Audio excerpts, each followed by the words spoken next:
ಎಲ್ಲರಿಗೂ ನಮಸ್ಕಾರ. ಕನ್ನಡ ಕಾವ್ಯ ಸುಧೆ ಯೂಟ್ಯೂಬ್ ವಾಹಿನಿಗೆ ನಿಮಗೆಲ್ಲರಿಗೂ ಆಧಾರದ ಸ್ವಾಗತ ಸುಸ್ವಾಗತ. ಇಂದು ಮಂಕುತಿಮ್ಮನ ಕಗ್ಗದೊಂದಿಗೆ ನಿಮ್ಮ ಎದುರಿಗೆ ಬಂದಿನ್ರಿ. ಆ ಕಗ್ಗ ಹಿಂಗದ. ಈ ಕಗ್ಗದೊಳಗೆ DVG ಅವರು ಬಹಳ ಮುಖ್ಯವಾಗಿ ಏನ್ ಹೇಳಲಿಕ್ಕೆ ಹೊಂಟಾರಂದ್ರಿ, ತಾಳ್ಮೆ ಎಷ್ಟು ಅವಶ್ಯಕ ಮನುಷ್ಯನ ಜೀವನದೊಳಗ. ತಾಳಿದವನು ಬಾಳಿಯಾನು ಅನ್ನೋ ಒಂದು ಏನ್ ಕನ್ನಡದ ಗಾದೆ ಮಾತದಲ್ರಿ, ಅದು ಅದ್ರ ಪ್ರಕಾರನೇ ಅದರ ಭಾವಾರ್ಥದ ಮೇಲೆನೆ ಈ ಕಗ್ಗದ 4 ಸಾಲುಗಳು ಕೂಡ ಅವ. ಆ ಕಗ್ಗ ನೋಡೋಣಂತ್ರಿ.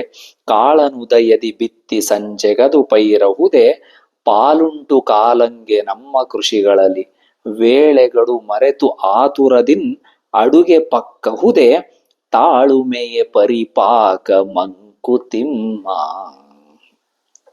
ಏನ್ ಅದ್ಭುತ ರೀ! ಒಂದೊಂದು ಸಾಲು DVG ಅವರು ಹಂಗೆ ನೆನಪು ಮಾಡ್ಕೋಬೇಕು, ಹಂಗದರಿ ಈ ಕಗ್ಗ. ಆಮೇಲೆ ಈ ಕಗ್ಗದೊಳಗ ನನಗಿಷ್ಟವಾದಂತಹ ಸಾಲು ಕಡೆಯ ಸಾಲು, 4ನೇ ಸಾಲು. ತಾಳುಮೆಯ ಪರಿಪಾಕ ಮಂಕುತಿಮ್ಮ. ಪರಿಪಾಕ ಯಾವ್ದಂದ್ರೆ ತಾಳುಮೆಯ ಪರಿಪಾಕ. ನೋಡ್ರಿ ಎಷ್ಟು ಬಹಳ ಚಂದ ಹೇಳ್ಯಾರ್ರಿ ಇದನ್ನ. ತಾಳಿದವನು ಬಾಳಿಯಾನು ಅಂತ ಏನ್ ಕನ್ನಡದ ಗಾದೆ ಮಾತದಲ್ರಿ, ಅದೇ ಭಾವಾರ್ಥದ ಮೇಲೆ ಈ ಕಗ್ಗ ಕೂಡ ಬರ್ತದ. ಈ ಕಗ್ಗದ 4 ಸಾಲುಗಳನ್ನ ವಿಸ್ತರಿಸಿ ಅದರ ಭಾವಾರ್ಥ ನೋಡ್ರಿ. ಕಾಳನುದಯದಿ ಬಿತ್ತಿ ಸಂಜೆಗದು ಪೈರಹುದೆ. ನೋಡ್ರಿ, ಉದಯ ಕಾಲದಲ್ಲಿ ಮುಂಜಾನೆ ಕಾಳು ಬಿತ್ತಿ, ಒಂದ್ ಯಾವ್ದೋ ಬೀಜ ಬಿತ್ತಿ, ಸಂಜಿಗ್ ಪೈರ್ ಬರ್ಬೇಕು, ಅದರಿಂದ ಫಸಲು ಬರ್ಬೇಕು ನಮಗ, ಅಥವಾ ಆ ಗಿಡ ಇದ್ದಿದ್ದ ಆ ಬೀಜ, ಮುಂಜಾನೆ ಬಿತ್ತಿದ ಬೀಜ ಸಂಜಿಗ್ ಅಂದ್ರ ದೊಡ್ಡ ಮರ ಆಗಿ ನಮಗ ಹಣ್ಣು ಕೊಡ್ಬೇಕಂದ್ರೆ ಹೆಂಗ್ ಸಾಧ್ಯ ಅದ್ರಿ? ಮಾವಿನ ಬೀಜ ಬಿತ್ತಿ ಮುಂಜಾನೆ ಸಂಜಿಕ್ ಅಂತಂದ್ರ ಮಾವಿನ ಹಣ್ಣು ಕೊಡ್ಬೇಕಂದ್ರೆ ಹೆಂಗ್ ಸಾಧ್ಯ ಅದಲ್ರಿ? ಸಾಧ್ಯನೇ ಇಲ್ಲದು. ಅದೇ ರೀತಿಯಾಗಿ ಕಾಳನುದಯದಿ ಬಿತ್ತಿ ಸಂಜೆಗದು ಪೈರಹುದೆ. ಮುಂದಿನ ಸಾಲು ಭಾರಿ ಭಾರಿ ಭಾರಿ ಚಲೋ ಅದ್ರಿ. ಅದೇನಂದ್ರ ಪಾಲುಂಟು ಕಾಲಂಗೆ ನಮ್ಮ ಕೃಷಿಗಳಲ್ಲಿ. ನೋಡ್ರಿ, ಕಾಲನಿಗೆ, ಕಾಲ ಅಥವಾ ವಿಧಿ ಅಂತೇನ್ ನಾವು ಕರಿತೀವಲ್ರಿ, ಪಾಲುಂಟು ಕಾಲಂಗೆ ನಮ್ಮ ಕೃಷಿಗಳಲ್ಲಿ. ನೋಡ್ರಿ, ಸಮಯಕ್ಕೆ ನಮ್ಮ ಕೃಷಿಗಳಲ್ಲಿ, ನಮ್ಮ ಎಲ್ಲ ಕೆಲಸಗಳಲ್ಲಿಯೂ ಕೂಡ ಸಮಯಕ್ಕೆ ಒಂದು ಪಾಲದ್ರಿ. ಯಾವುದೇ ಆಗಲಿ, ಯಾವುದೇ ಕೆಲಸವನ್ನು ನಾವು ಶುರು ಮಾಡಿವಿ ಅಂತಂದ್ರೆ ಎಲ್ಲದಕ್ಕೂ ಅದರದೇ ಆದಂತಹ ಒಂದು ಸಮಯ ಅಂತದ. ಅದಕ್ಕೆ ಅಷ್ಟೇ ಟೈಮು ಸಮಯ ಬೇಕೇ ಬೇಕ್ರಿ.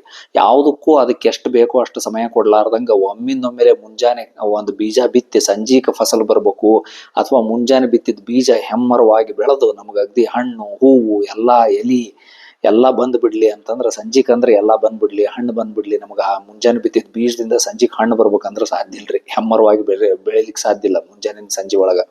ಅದೇ ರೀತಿ ಪಾಲುಂಟು ಕಾಲಂಗೆ ನಮ್ಮ ಕೃಷಿಗಳಲ್ಲಿ ಅಂದ್ರೆ ಹಿಂಗ ಯಾಕೆ ಸಾಧ್ಯ ಆಗಂಗಿಲ್ಲ ಅಂದ್ರ, ನಮ್ಮ ಎಲ್ಲ ಕೃಷಿಗಳಲ್ಲಿ ಅಂದ್ರ ನಮ್ಮೆಲ್ಲ ಕೆಲಸದಲ್ಲಿ ಕಾಲಂಗೆ, ಸಮಯಕ್ಕೆ ಒಂದು ಪಾಲದ್ರಿ.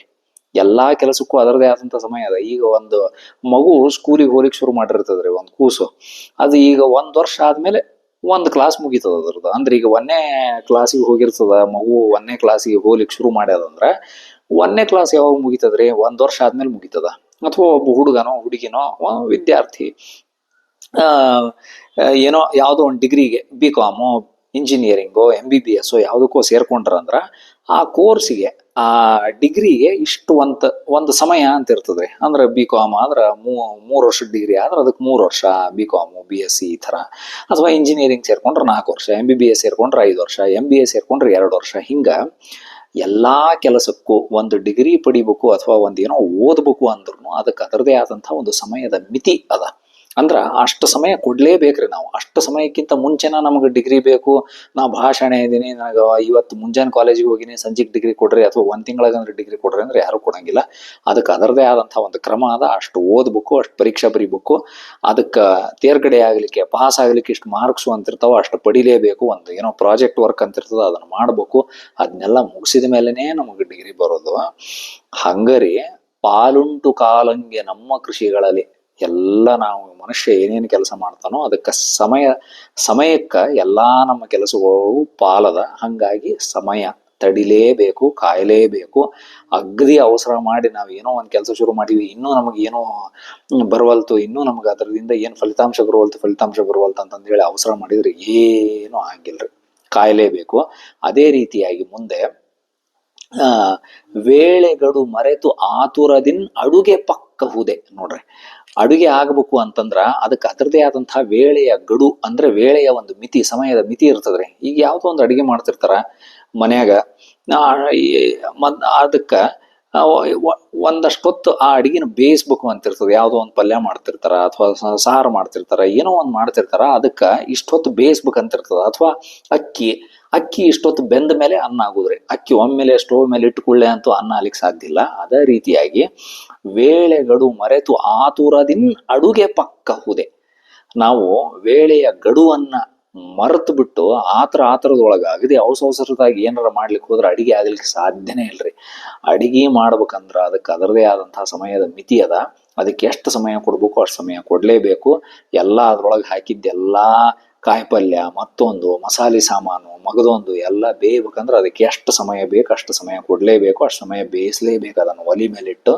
ಅಂದಾಗನ ಚಲೋ ಅಡಿಗೆ ಆಗುದ್ರಿ. ಇಲ್ಲಾಂದ್ರೆ ಅರ್ಧಂಬರ್ಧ ಬೆಂದಿತ್ತಿರ್ಬೇಕಾಗ್ತದ. ಹಂಗಾಗಿ ಕಡೀಕ ಇಷ್ಟೆಲ್ಲ ಹೇಳ್ಕೋತ ಬಂದು DVG ಅವರು ಕಡೇ ಸಾಲಿನಿಗೆ ಏನ್ ಬರೀತಾರ್ರಿ, ತಾಳುಮೆಯೇ ಪರಿಪಾಕ ಮಂಕುತಿಮ್ಮ. ತಾಳುಮೆಯೇ ಪರಿಪಾಕ ಮಂಕುತಿಮ್ಮ. ಹಂಗಾಗಿ ಮನುಷ್ಯನಿಗೆ ತಾಳ್ಮೆ ಅತಿ ಮುಖ್ಯ.